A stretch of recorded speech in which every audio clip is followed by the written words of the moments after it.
processo bem minucioso. E eu quero te perguntar, precisa de advogado, precisa de testemunhas? Como é essa estrutura do processo de nulidade matrimonial? Então, esse é o segundo passo.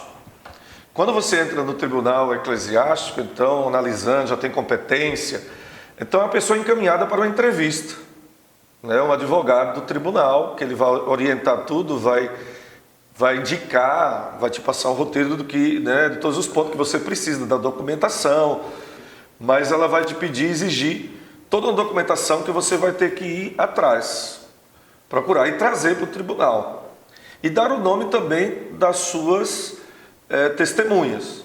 Então, antes disso, claro, o advogado vai conversar com você, vai te orientar e vai pedir que você faça um histórico de todo o seu casamento, desde o início, desde que se conheceram, o namoro, depois do namoro, o noivado, se houve, o dia do casamento, como foi o casamento, os primeiros dias do casamento, a vida de casados, até o término de tudo. Você vai ter que escrever um histórico.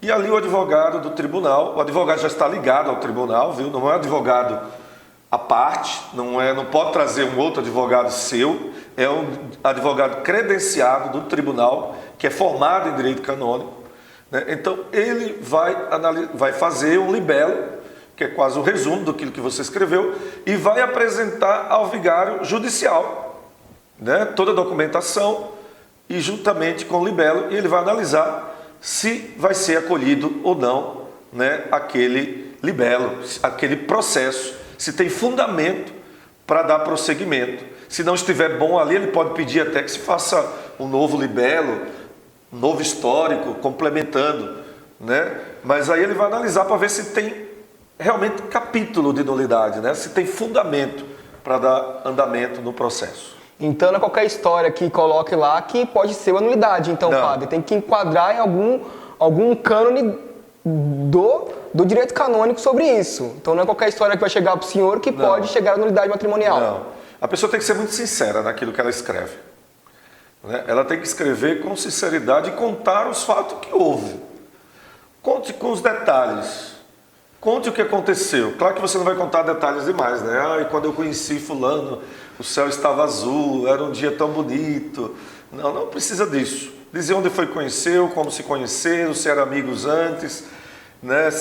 E uma série de detalhes. O essencial ali seria. Dele, entre vocês, até o início, o conhecimento até o final de tudo, para que a gente possa analisar.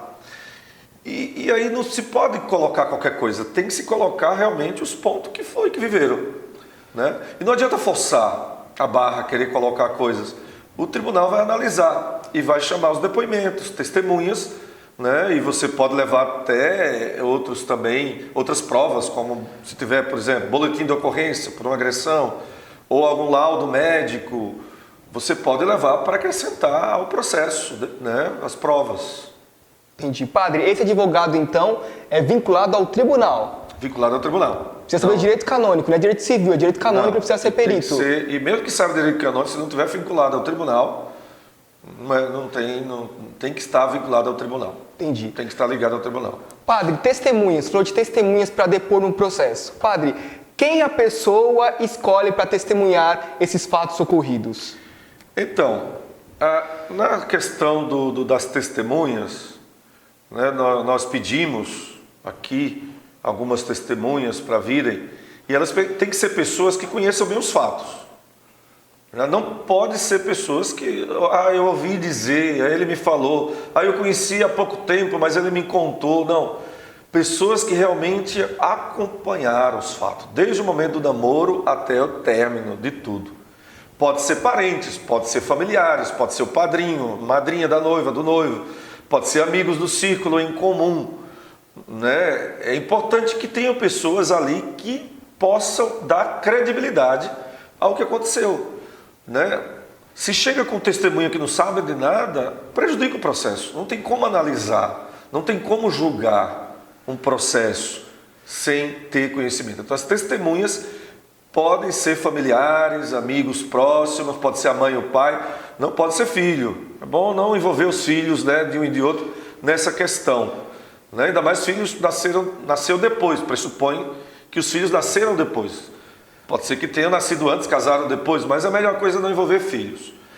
É importante que tenham testemunhas que conheçam os fatos, como amigos, parentes, próximos ali.